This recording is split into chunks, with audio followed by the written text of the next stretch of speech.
শুভ দুপুর প্রিয় দর্শক, আপনাদের সকলকে শুভেচ্ছা, সাদর আমন্ত্রণ। চ্যানেল আয়ের পর্দায় দেখছেন নিয়মিত আয়োজন ফ্রেশ প্রিমিয়াম টি তারকা কথন। দর্শক, তারকা কথনের সেট আজ আলোকিত, কারণ আজ আমাদের সাথে আছেন বাংলা চলচ্চিত্রের দুজন উজ্জ্বল শিল্পী। শুরুতে আমার হাতে ডানেই যিনি আছেন, তিনি এখন পর্যন্ত বাংলা চলচ্চিত্রে 850-র মতো চলচ্চিত্র করেছেন। সংখ্যাটা কিন্তু ভুল শুনেননি, 850। এবং এতগুলো চরিত্রে মূলত তাকে আমরা একজন খলনায়ক হিসেবে দেখলেও একজন নায়কের মতো করে তিনি কিন্তু আপনাদের হৃদয়ে রাজত্ব করেছেন দীর্ঘদিন জুড়ে। এছাড়াও শিল্পী হিসেবে তার এই সত্তা তো রয়েছে। এছাড়া বাংলাদেশ চলচ্চিত্র শিল্পী সমিতিতেও তিনি দীর্ঘ দিবস রজনী কাজ করেছেন শিল্পীদের উন্নয়নের স্বার্থে। শুরুতে আমাদের সাথে আছেন আহমেদ শরীফ, শুভেচ্ছা আপনাকে। এবং আরও একজন যিনি আমাদের সাথে আছেন, তিনি একজন শিশু শিল্পী হিসেবে বাংলাদেশের চলচ্চিত্র অঙ্গনে আত্মপ্রকাশ করেছেন এবং পরবর্তীতে ভীষণ শক্তিশালী কিছু চরিত্রে আমরা তাকে দেখেছি এবং তিনিও শিল্পীদের স্বার্থ উন্নয়নের সবসময় সরব সোচ্চার। আমাদের সাথে আছেন রুমানা ইসলাম মুক্তি, শুভেচ্ছা। আপনাকেও শুভেচ্ছা। কেমন আছেন দুজন?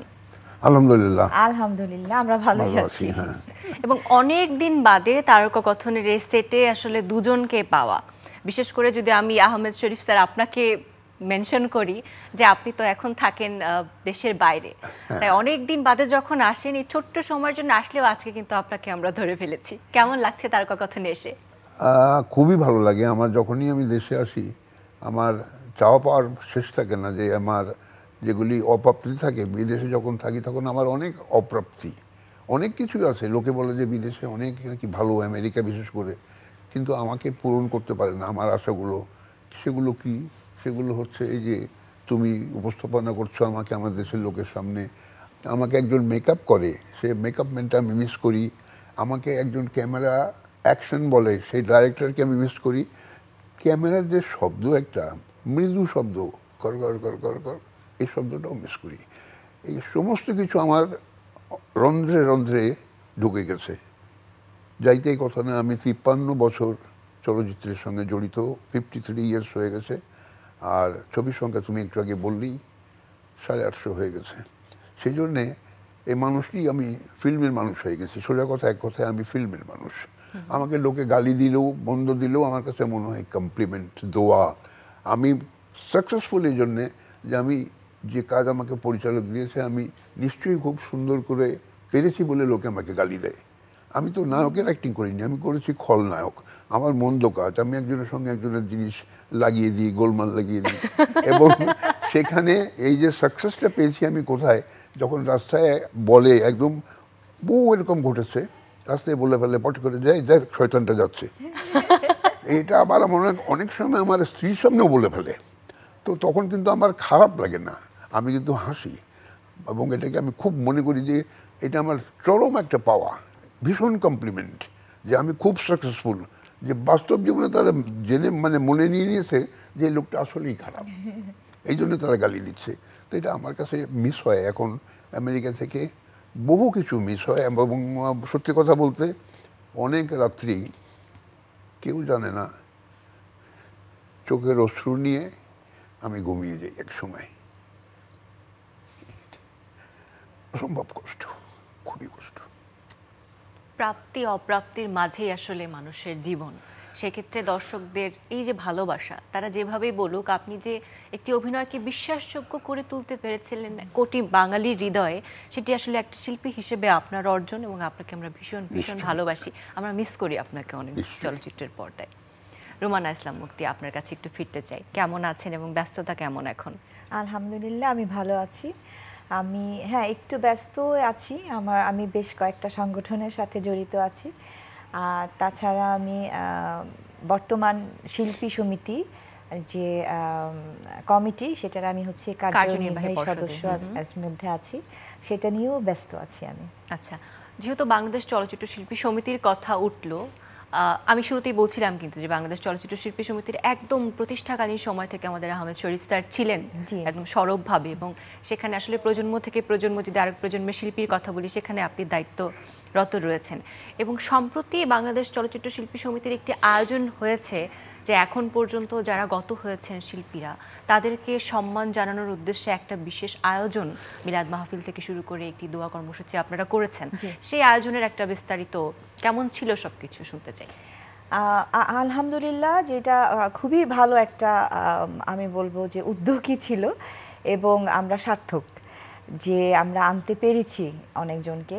আসলে আমাদের এখানে শিল্পী সমিতির নিয়ম ছিল প্রতি মাসে একটা করে মিলাদ দেওয়া, যে মাসে যতজন শিল্পী মারা গেছেন তাদেরকে নিয়ে। তো আমরা ঠিক করলাম যে আমরা প্রতি মাসে এভাবে না করে আমরা কেননা বছরে একটা করব, এবং যারা মারা গেছেন আমাদের শিল্পী সমিতির শিল্পীরা তাদের পরিবারের সবাইকে আমরা খুঁজে বের করে এখানে নিয়ে আসি। তো এতটা যে সাকসেস হবে বা ওনারা যে আমাদের এতটা সাপোর্ট করবেন সেটা আসলে ধারণা যতটুকুই ছিল, কিন্তু এতটা ছিল না। আমাদের ইচ্ছা আছে, আমি শিল্পী সমিতিতে থাকি বা না থাকি, কিন্তু এই যেই জিনিসটা আমরা শুরু করে দিয়ে গেলাম এটা যেন আজীবন, যতদিন শিল্পী সমিতি মানে থাকবে ততদিন যেন এই নিয়মটা থাকে, এটাই আমাদের ইচ্ছা।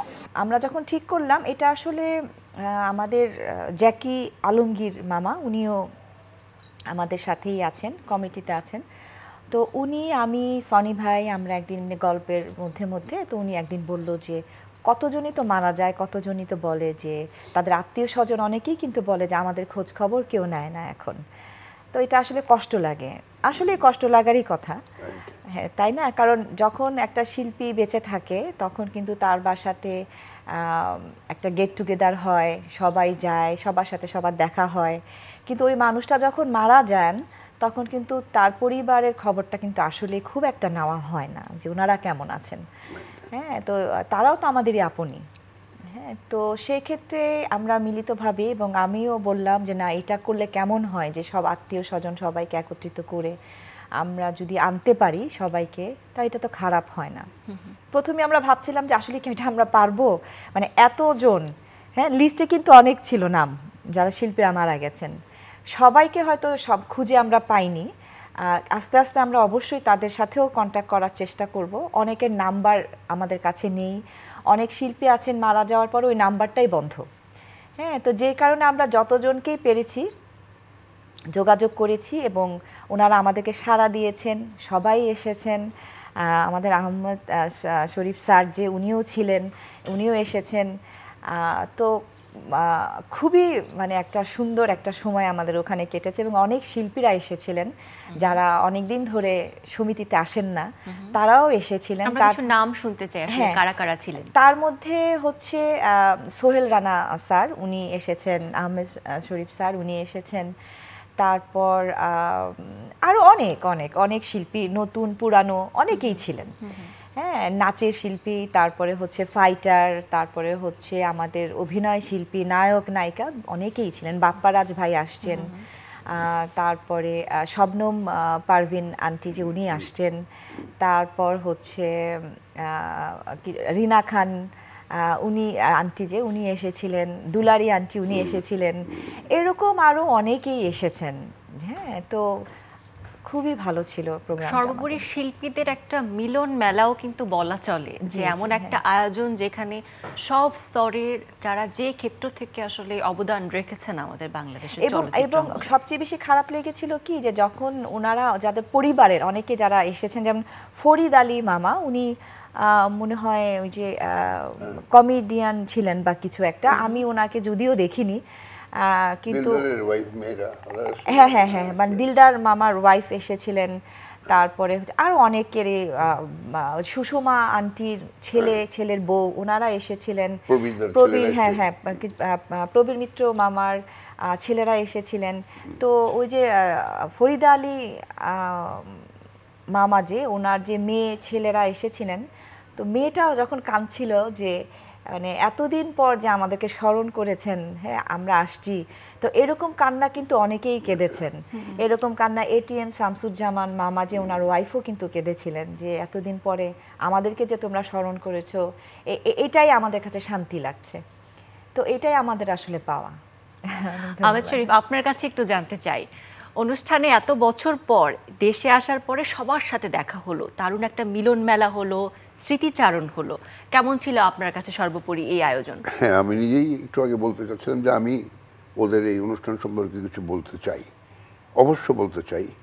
কারণ প্রথম কথা যে সে আমাকে শুধু আমেরিকাতে ফোন করে জানিয়েছে যে মামা এরকম একটি উদ্যোগ নিয়েছি আমরা, এত তারিখে হবে, তো আপনি কি আসতে পারবেন? তো এতে আমাকে সব থেকে বেশি সাড়া দিয়েছে যে তোরা এটা বুঝে, হ্যাঁ এই ডেটে আপনি কি পারবেন আসতে। এবং কিভাবে যেন আল্লাহ তাআলা আমাকে ঠিকই ওই ডেটের আগে এখানে পৌঁছে দিয়েছে। এবং যখন অনুষ্ঠানে গেছি আমি যা দেখলাম, সমস্ত অবলোকন করার পরে আমার যখন প্রেস কনফারেন্স বসছি, যখন প্রেসের সামনে, তখন আমি একটি কথা প্রথমে বলেছি, আমি কিন্তু এই সমিতিতে 8 বছর প্রেসিডেন্ট, 6 বছর সেক্রেটারি দায়িত্ব পালন করেছি, নির্বাচিত। এই 14 বছরে চেষ্টা করেছি অনেক কিছু করার, চেষ্টা করেছি, জানি না আমার সফলতা বিফল বা কি, তবে চেষ্টা করেছি। কিন্তু এরা যেটা করলো সেটা একেবারেই আমার সব কিছুকে ম্লান করে দিয়েছে। আমি বলেছি যে আমি হেরে গেছি তোদের কাছে, সত্যি কথা একেবারে। আমি অনেক আগেও বলেছি, ওই সাংবাদিকদেরও বলেছি, আজ এখানেও আমি বললাম যে ওদের এই আয়োজন, এই যে শিল্পীদের প্রতি শ্রদ্ধা দেখানো, যারা চলে গেছে তাদের আত্মার মাগফিরাত, যারা বেঁচে আছে তাদেরকে জাতীয় পরিজন যারা আছে তাদেরকে এখানে নিয়ে এসে একটু বসিয়ে সান্ত্বনা দেওয়া, অভূতপূর্ব অভূতপূর্ব। আমি মুগ্ধ। এবং আমার কি বলবো যে ওদের জন্য যথেষ্ট দোয়া আমি করেছি। এবং আমি শুধু না, ইন্ডাস্ট্রির যারা এসেছিল, আমি নিশ্চিত যে তারা এটাকে অত্যন্ত মনের ভেতরে জায়গা করে দিয়েছে। সেদিন অঞ্জিলাও এসেছিলেন, অঞ্জনদা এসেছিলেন অনেকেই। ওনারাও তাদের বাবা মা সবার কথা বললেন, শুনলাম। ভালো লাগে আসলে যখন আমরা সব একত্রিত হই, ভালো লাগে। আর ওনার যে কথা প্রথমে শুনলাম, চোখে ওনার পানি চলে আসলো, যে মনে পড়লে খারাপ লাগে। হ্যাঁ, একদম ক্যামেরার আওয়াজটা পর্যন্ত ওনার ভেতরে ভেতরে আছে। তো আমি আসলে এটা কেন মেনে নেই, কারণ এটা আমি বিশ্বাস করি এই জন্য যে আমার মাকে যখন দেখি, আমার মা, ওনাকে যখন দেখি যে বাসাতে যখন ফিল্মের কথা উঠে, ওনাদের কথা যখন উঠে, আউটডোরে ওনারা কি সুন্দরভাবে সময় কাটিয়েছে, কত আনন্দে সময় কাটিয়েছে। মানে 2-3টা ইউনিটও যদি থাকতো, ধরেন কক্সবাজারে 2-3টা ইউনিট থাকলেও নাকি এক ইউনিট আরেক ইউনিটকে দাওয়াত দিয়ে খাওয়াতো। এরকম সম্পর্ক ছিল, কোনো হিংসা কোনো কিছুই ছিল না, অহংকার তাদের মধ্যে ছিল না। সবাইকে না, সবাই একটা পরিবার মনে করত, যে জিনিসটা বর্তমানে আমাদের খুব বেশি প্রয়োজন। এটা নাই বলতে গেলে, এইটা আমাদের শিক্ষার দরকার, যে ওনারা কিভাবে, ওনাদেরকে ফলো করা আমাদের উচিত। আর আমার মাও যখনই যে কথাগুলো উঠায় না, আমার মাও ঠিক এভাবেই চোখের পানিগুলো ফেলে, যে ঠিক একই কথা বলে, যে ওদের কথা মনে হয়, ক্যামেরার কথা মনে হয়, ক্যামেরাম্যানদের কথা মনে হয়, এবং ইভেন একটা টি বয়, তার কথাও আমার মা বলে যে ওরা কত কষ্ট করে। এখনও আমার মা চোখের পানি তাদের জন্য ফেলে। তা আমার মনে হয় যে এই যে এফডিসি একটা বাউন্ডারি, একটা দেয়ালের ভেতরে, এটা কিন্তু একটা পরিবার, একটা আমাদের একটা আস্থার জায়গা আমরা ভাবতে পারি। একজন আরেকজনের পাশে যদি দাঁড়াই কোনো সমস্যাতে, তাহলে তো বাইরের মানুষদের প্রয়োজনই হয় না, তাই না? আর আমরা যদি মিলেমিশে থাকি, দর্শকরাও কিন্তু তখন আমাদেরকে ভালোবাসবে। সত্যিই তাই। এবং এই যে একটা উদ্যোগ আপনারা নিয়েছেন, পরবর্তীতে নিশ্চয়ই আপনাদের আরো অনেক চিন্তা ভাবনা রয়েছে। এবং এই যে একটা শিল্পী সমিতি আসলে প্রত্যেকটি শিল্পীর হয়ে ওঠা, এটাও তো এখন আসলে সময়ের দাবি আমাদের, কারণ আমরা তো আসলে ইন্ডাস্ট্রিতে কোনোভাবেই অন্য কোনো দেশ থেকে পিছিয়ে থাকতে যাই না। সেক্ষেত্রে যদি আপনাদের কর্ম পরিকল্পনা আগামীতে আর কি কি আছে, যদি ছোট্ট একটা হিন্ট আমরা পাই। একটু আগেই উনি বলছিলেন যে, ডাক্তারের কথা বলছিলেন যে 60 বছরের উপরে হয়ে গেলে, 65 বছর বা 60 বছরের উপরে হয়ে গেলে আমাদের যারা সিনিয়র আর্টিস্ট, আমি এটা বলেছি যে তাদের জন্য প্রতি 3 মাস অন্তর অন্তর সমিতির থেকে ডাক্তার থাকবে, টোটাল চেক আপ করে, শারীরিক চেক আপ করে, যেটা আমেরিকাতে হয় সেটা এখানে চেক আপ করবে। এবং তার যা প্রবলেম আছে সেটা ডাক্তার বলে দেবে যে আপনার এই চিকিৎসার দরকার, সেটা শিল্পী সমিতি করে দেবে। জি, শিল্পী সমিতি ওই শিল্পীর জন্য এই কাজটুকু করে দেবে, যে এই চেক আপটা প্রত্যেকের জন্য একটা। আমাদের দেশে এটা নেই, কেউ আমরা শরীরের প্রতি যত্নবাদ নেই, জানি না আমাদের শরীরের মধ্যে কি আছে। শরীর তো মেশিন, একটা গাড়ি তো চললে পরে 6 মাস চলার পরে গাড়ির মোবিল চেঞ্জ করতে হয়, গাড়ির পার্টস চেঞ্জ করতে হয়, তাহলে মানুষের শরীরও তো তাই। আমি এটা আমেরিকাতে যে আমার মাথায় আমাকে প্রত্যেক 3 মাস পর পর, সবারই 3 মাস পর পর টোটাল চেক আপ হয়, করতেই হবে, এটা বাধ্যকতা, আপনাকে করতে হবে, যেতে হবে ডাক্তারের কাছে। তো এখানেও আমরা চিন্তা করছি, ওকে বললাম যে এখানেও আমরা এখন থেকে তাই করব, যে প্রত্যেক 65+ যাদের বয়স সিনিয়র তাদেরকে শিল্পী সমিতির পক্ষ থেকে চেক আপ করে ডাক্তার বলে দেবে যে তার দরকার, এবং সেটা শিল্পী সমিতি থেকে এই ইনিশিয়ালি এইটুকু করে দেবে, ব্যবস্থা করে দেবে। এবং আমাদের মাথায় এটাও, এই যে আমিও এটাই আলাপ করছিলাম যে আগে মনে হয় এরকম কোনো একটা সিস্টেম ছিল যে কোনো ডাক্তার এফডিসিতে আসতো বা বসতো, এরকম কি যেন একটা শুনেছিলাম যে সাময়িক, কিন্তু আমার মনে হয় যে একটা ছোটখাটো একটা চেম্বার দিয়ে হলেও একটা ডাক্তার নিয়মিত বসানো দরকার, সার্বক্ষণিক যাতে তিনি থাকেন সেখানে। কারণ অনেক সময় কাজ করতে করতে অসুস্থ হতে পারে, অনেক সময় ফাইট করতে গিয়ে ব্যথা পেতে পারে। তো একটা মানে চিকিৎসার একটা যদি থাকলে তখন হবে কি নিরাপদ সেই জিনিসটা।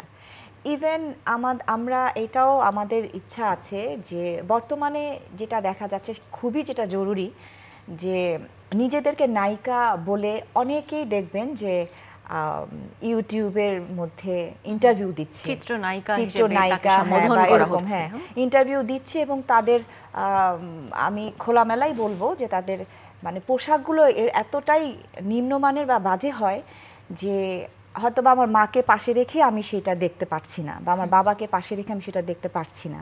আমার মেয়ের হাতেও মোবাইল থাকে, অনেকের এরকম অনেকেরই সন্তান থাকে, ঘরে মোবাইল থাকে। তো আমি এতটুকুই আমরা এখান থেকে চেষ্টা করব এটাই, যে আমাদের শিল্পী সমিতির কোনো মেম্বার এভাবে যেন ক্যামেরার সামনে না আসে, এটাই একটা অনুরোধ থাকবে আমাদের, যে শিল্পী সমিতি নিয়ে বা শিল্পীদের নিয়ে যেন কেউ কখনো কোনো রকম বাজে মন্তব্যটা করতে না পারে। যে সম্মানটা ওনারা পেয়ে গেছেন, যে সম্মানটা ওনারা দিয়ে গেছেন, সেই সম্মানটা এখন আমাদের ধরে রাখার দায়িত্ব, সেটা আমাদের দেখার কর্তব্য। এবং শিল্পীর চলন বলন আসলে একটা আইডিওলজি তৈরি করে। আপনাদের সময় আমরা যেটি দেখেছি যে একজন নায়ক আলমগীর কিভাবে পোশাক পরিচ্ছদ পরছেন, একজন নায়িকা ববিতা কিভাবে শাড়িটি পরছেন, চুলটি বাঁধছেন, সেটি একটি প্রজন্ম ফলো করেছে। কিন্তু এখন যদি আসলে সেই রুচির ধারাটা যদি একজন শিল্পীর কাছ থেকে না আসে, তাহলে তো আসলে আমাদের শিল্প সংস্কৃতির জন্য দারুণ একটি ঝুঁকি। অবশ্যই ঝুঁকি। এবং আমি যেটা লক্ষ্য করলাম যে এরা বেশিরভাগই কিন্তু কোনো আসলে আমাদের শিল্পী সমিতির না, কোনো শিল্পী না, হ্যাঁ লিস্টেড, হ্যাঁ, কিন্তু এদেরকে নায়িকা বলে প্রচার করা হচ্ছে এবং এদেরকে কিন্তু নায়িকা বলে অ্যাওয়ার্ডও দেওয়া হচ্ছে, কিন্তু আসলে এরা কারা এটা কিন্তু আমরাও জানি না। আচ্ছা, এটি বন্ধ করতে আসলে শিল্পী সমিতি কি কোনো স্টেপ নিতে পারে? হ্যাঁ, অবশ্যই নিতে পারে। এই যে আমি বললাম যে আমাদের সমিতির যারা মেম্বার, তাদের বাইরে তো আমরা অন্য কাউকে আমরা ওদের বিরুদ্ধে তো পদক্ষেপ আমরা নিতে পারবো না। আর সেটা হচ্ছে যারা অ্যাওয়ার্ড দিচ্ছেন, কাদেরকে দিচ্ছেন, এটা বিবেচনা করা তাদেরই উচিত, আমাদের না। আর আমরা যতটুকু দেখতে পারবো সেটা হচ্ছে আমাদের সমিতির ভিতরে যারা শিল্পীরা আছেন তাদেরকেই আমরা অ্যালার্ট, যারা সদস্য। একেবারেই তাই। আচ্ছা, প্রজন্মর কথা হলো, নতুন কাজ নিয়েও আসলে হলো, কিন্তু ভালো কাজ করছে বা রুচিসম্মত কন্টেন্ট তৈরি করছে, চলচ্চিত্র তৈরি করছে, এমন সংখ্যাও কিন্তু ধীরে ধীরে বৃদ্ধি পাচ্ছে। যেমনটা আমরা এখন বলছি যে চলচ্চিত্রে একটি দারুণ হাওয়া লেগেছে, একটা প্রগতির হাওয়া, উন্নতির হাওয়া। এখন সিনেমা হলমুখী হচ্ছে মানুষ, আগে যেমন হতো এখন সিনেমা হলে গিয়েও মানুষ সিনেমা দেখছে। সেক্ষেত্রে কি এই প্রজন্মের নির্মিত যে সিনেমাগুলো আপনি দেখেন, দেখা হয় সেখানে বসে? আমি ব্যক্তিগতভাবে যেটা বলবো, যে আমি বরাবর নিজেকে, একটু আগেও বলেছি, যে পুরোপুরিভাবে চলচ্চিত্রের মানুষ বলে আমি নিজেকে মনে করি। কারণ আমাকে অদ্যাবধি যা কিছু আহমেদ শরীফ হয়েছি, যা কিছু দিয়েছে চলচ্চিত্র দিয়েছে। অনেকে বলে, আমি কথায় কথা আনতে চাই, যে অনেকে বলে যে ফিল্ম আমাকে কি দিল, চলচ্চিত্র আমাকে কি দিল, এরকম করে। কিন্তু আমি উল্টোটা বলি, ফিল্ম আমাকে এত দিয়েছে যে আমি বলে শেষ করতে পারবো না। সোজা কথা, আমি আহমদ শরীফ হয়েছি, আজকে 19 কোটি লোক এক নামে আমাকে চেনে। প্রথম কথা, যে একটা কোটিপতি, কোটি কোটি কোটি কোটি কোটি টাকা আছে, সেই লোককে কয়জন চেনে? কয়জন চেনে? সে আমার পাশে দাঁড়াতো, একই জায়গায় দুটো মঞ্চ করা হোক, যে কোনো জায়গায় আমার মঞ্চে লোক দেখবো, তার মঞ্চের লোক দেখবো, কয়জন? এইখানেই হেরে যাবে। ফিল্ম কি দিয়েছে? এইটা দিয়েছে আমাকে, এই সম্মান, এই ভালোবাসা জনগণের আমাকে দিয়েছে, আমি বুক ভরে পেয়েছি। তাহলে আমি কেন বলবো যে ফিল্ম আমাকে কি দিল? চলচ্চিত্র আমাকে অনেক কিছু দিয়েছে। সেটা নিয়ে আজকে আমি হামশরীফ হয়েছি। এবং আমি চাইবো যে যারা চলচ্চিত্রের সঙ্গে জড়িত, যেটা এখনই মুক্তি বলছিল, যে চলচ্চিত্র নাম ভাঙিয়ে আমাদেরকে লজ্জা দেওয়ার তো কোনো মানে হয় না। আমরা তো আমরা ওর মা, আরও এরকম অনেক শিল্পী, রাজ্জাক ভাই, রোজি ভাবি, যারা ববিতা, শাবানা, এরা কি এনে দিয়েছি চলচ্চিত্রে? কিন্তু মানুষ, ভালোবাসা এনে দিয়েছে, ভালোবাসা মানুষ আমাদেরকে দিয়েছে, এটা করেছি আমরা লেনদেন। আর এখন মানুষের ভালোবাসা নেই, মানুষ হলে যাচ্ছে না, সিনেমা হলে কিন্তু যায় না। আমি একেবারে নিশ্চিত বলছি, হলে কেউ যেতে চায় না। কি দেখতে যাবে? এই অশ্লীলতা দেখতে যাবে, যেটা একটু আগে বলছিল? গল্প চাই, অভিনয় চাই। সেই দিয়ে কিন্তু আমরা লোক আটকে রেখেছিলাম। আমি মন্দ লোকের অ্যাক্টিং করেছি, শাবানা কাজ করেছে যেটা ওই মহিলারা কেঁদে ফেলে শাবানার অভিনয় দেখে, তারপরে ববিতা, তারপরে রাজ্জাক সাহেব, তারপরে সোহেল রানা, জসিম, যে যে ক্ষেত্রে কাজ করেছে সবাই একটা মুগ্ধ দৃষ্টি নিয়ে তাকিয়ে থাকতো পর্দার দিকে, মানে দর্শককে আঁকড়ে রাখতো। এখন তো কিছু নেই। আমাদের সময় এই কথায় কথায় বলি, 1400 সিনেমা হল ছিল, 1400 থেকে 1500 সিনেমা হল ছিল টোটাল বাংলাদেশে। আর আজ এখানে 60টি সিনেমা হল, 60। কোন পর্যায়ে নেমে এসছে? সমস্ত হল ভেঙে মার্কেট করা হয়েছে। ছবি চলবে কী করে? 60টা সিনেমা হল, ছবি টাকা ওঠে না, ছবি ভালো হচ্ছে না, ছবিতে শিল্পী নেই। কোন শিল্পী আছে আমাকে বলো? একজন শিল্পী যে তো ই করলে ছবির ব্যবসা করতে গেলে হবে না। সবার একটা, মানে এটা হচ্ছে প্রত্যেকের সমন্বয়ে কিন্তু একটা ভালো জিনিস তৈরি হতে পারে। কেউ এককভাবে ফিল্ম করতে পারবে আমি মনে করি না। প্রত্যেকেরই একটা কিছু কন্ট্রিবিউশন থাকে, মেকআপম্যান থেকে শুরু করে, ক্যামেরাম্যান থেকে শুরু করে, মিউজিক ডিরেক্টর থেকে শুরু করে, তারপরে শিল্পীদেরও প্রত্যেকের ইন্ডিভিজুয়াল কন্ট্রিবিউশন, একটা টিম ওয়ার্কে একটা ভালো ছবি মুভি তৈরি হয়। তো সেটা তো এখন নেই। সেই কারণে দর্শক সরে গেছে। আমি যখন আমেরিকাতে বসে, যেহেতু বললাম যে আমার রক্তের মধ্যে চলচ্চিত্র প্রবাহিত হয়, আমি কিন্তু এখনো ছবি রিলিজ হলেই, আমি বাংলা ছবি রিলিজ হলেই আমি যাব, দেখবই। আমি সেখানে হলে গিয়ে আপনি বাংলা চলচ্চিত্র দেখেন? হ্যাঁ, এবং এটা প্রথম দিকে আমার কাছে খুব গর্ববোধ হয়েছে যে আমি সুযোগটা পাইনি। প্রথম দিকে তো আর আমি এখন করছি না ছবিতে কাজ, যেহেতু আমি বাইরে থাকি। যখন দেখি যে আমেরিকায় বাংলা ছবি চলছে, বাংলায় ডায়লগ বলছে, পরে একটু চিন্তা করি আমি কি আমেরিকা আছি না ঢাকা? না, আমি তো আমেরিকার হলে দেখছি।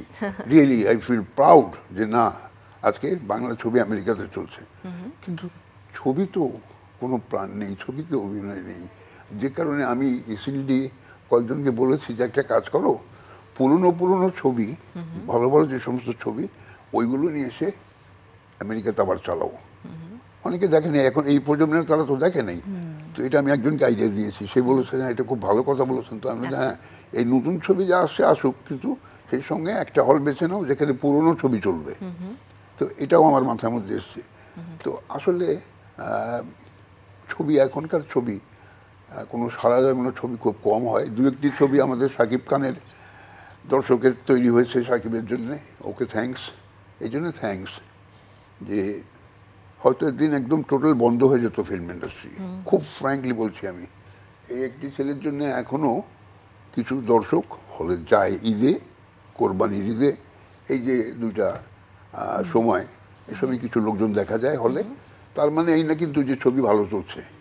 সারা বছর ওই লোকগুলি কি খাবে? যারা হলের ব্যবসা করে, যারা হলে কাজ করে, তারা সারা বছর কি করবে? কিন্তু মেগাস্টার শাকিব খান কিন্তু নিজে বলেছেন যে এখন এই যে ঈদ ভিত্তিক চলচ্চিত্র যে রিলিজের ব্যাপারটা, সেটির থেকে বের হয়ে এসে যেন সারা বছর সিনেমা হলে মানুষ যায়, সেই প্রচেষ্টা তারা করবে। এটা তো ওর উচিত ছিল। বা আমি যারা এখন ফিল্মের সঙ্গে জড়িত আছে, ওকে রিকোয়েস্ট করে বলা যে বাংলাদেশের জন্য কমপক্ষে যে সারা বছর যাতে চলতে পারে হলগুলো, এই জন্য কমপক্ষে 6টা থেকে 10টা ছবি তুই করে দেয়। বাকিটা তুই বাইরে কর। হ্যাঁ, আমি অবশ্যই চাইবো যে একটি শিল্পী চায় যে বিদেশে আর্টিস্ট হোল ওয়ার্ল্ড ব্যাপী মানে তার পরিচিতি থাকবে, এটাই সবাই চায়, করুক, আমাদের কোনো তাতে। কিন্তু আমাদের এখানে মিনিমাম একটা গ্যারেন্টি যে না 6টা ছবি বা 10টা ছবি সাকিবের এখানে বাংলাদেশে বছরে তৈরি হবে, আমাদের তাহলে হলগুলো চলতে পারে, সারা বছর দর্শক থাকবে হলে। হ্যাঁ, আর আমার কাছে আরেকটা জিনিস মনে হয় যে আমাদের এখানে নতুন শিল্পীদের তৈরি করতে হবে। যেমন এক হচ্ছে শাবানা ম্যাডাম, ববিতা ম্যাডাম, কবরী ম্যাডাম, হ্যাঁ, সুচরিতা ম্যাডাম, ওনাদের মতো কিন্তু পরবর্তীতে অনেক ভালো ভালো নায়ক মানে নায়িকা আরও আসছে, অনেক ভালো ভালো নায়িকা আসছে এবং নায়কও আসছে।